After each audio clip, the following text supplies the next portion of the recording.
भगवते वासुदेवाय। दोस्तों, सफला एकादशी कथा सुनने से सफल होते हैं सारे कार्य। तो आइए सुनते हैं सफला एकादशी व्रत कथा। महाराज युधिष्ठिर ने पूछा, हे जनार्दन, पौष कृष्ण एकादशी का क्या नाम है? उस दिन कौन से देवता का पूजन किया जाता है और उसकी क्या विधि है? कृपया मुझे बताएं। भक्त वत्सल भगवान श्री कृष्ण कहने लगे कि धर्मराज, मैं तुम्हें स्नेह के कारण तुमसे कहता हूँ कि एकादशी व्रत के अतिरिक्त मैं अधिक से अधिक दक्षिणा पाने वाले यज्ञ से भी प्रसन्न नहीं होता हूँ। अतः इसे अत्यंत भक्ति और श्रद्धा से युक्त होकर करें।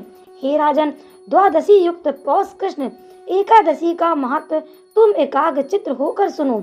इस एकादशी का नाम सफला एकादशी है।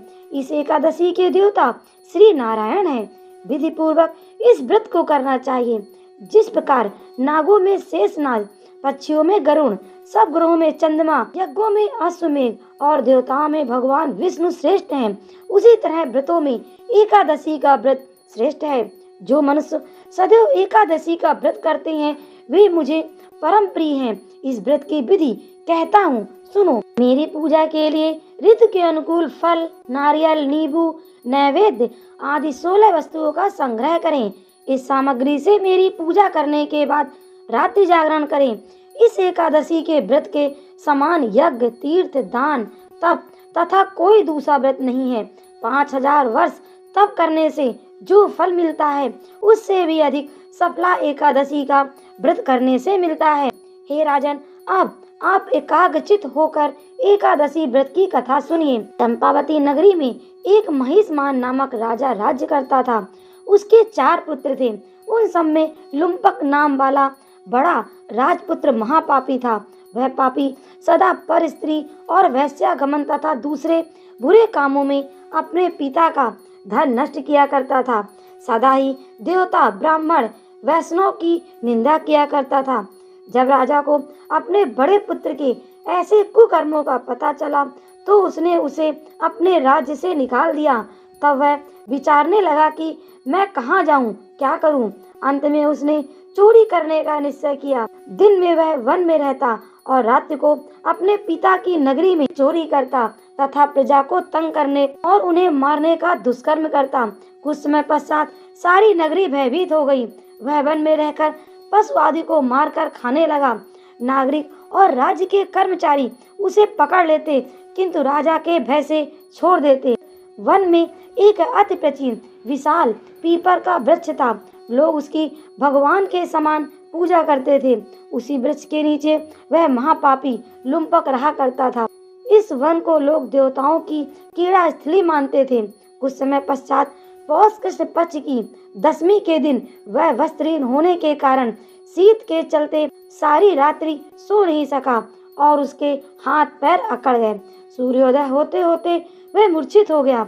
दूसरे दिन एकादशी को मध्याह्न के समय सूर्य की गर्मी पाकर उसकी मूर्छा दूर हुई। गिरता पड़ता वह भोजन की तलाश में निकला। पशुओं को मारने में वह समर्थ नहीं था, अतः पेड़ों के नीचे गिरे हुए फल उठाकर वापस उसी पीपल वृक्ष के नीचे आ गया। उस समय तक भगवान सूर्य अस्त हो चुके थे।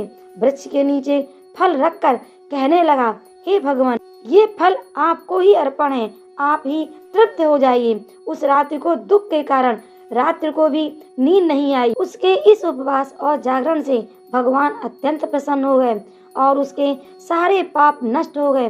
दूसरे दिन प्रातः एक अति सुंदर घोड़ा अनेक सुंदर वस्त्रों से सजा हुआ उसके सामने आकर खड़ा हो गया। उसी समय आकाशवाणी हुई, हे राजपुत्र, श्री नारायण की कृपा से तेरे पाप नष्ट हो गए। अब तू अपने पिता के पास जाकर राज्य कर। ऐसी वाणी सुनकर वह अत्यंत प्रसन्न हुआ और दिव्य वस्त्र धारण करके भगवान आपकी जय हो कहकर अपने पिता के पास गया। उसके पिता ने प्रसन्न होकर उसे समस्त राज्य का भार सौंप दिया और वन का रास्ता लिया। अब लुम्पक शास्त्रानुसार राज्य करने लगा। उसके स्त्री, पुत्र आदि सारा कुटुंब भगवान नारायण का परम भक्त हो गया।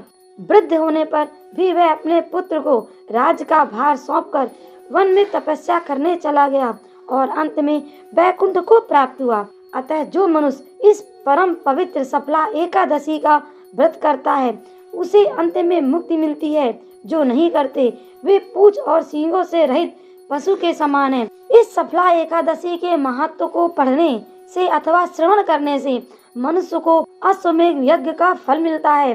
बोले विष्णु भगवान की जय, बोले महालक्ष्मी की जय। दोस्तों, यदि कहानी पसंद आई हो तो वीडियो को लाइक करें, शेयर करें और सब्सक्राइब करना ना भूलें।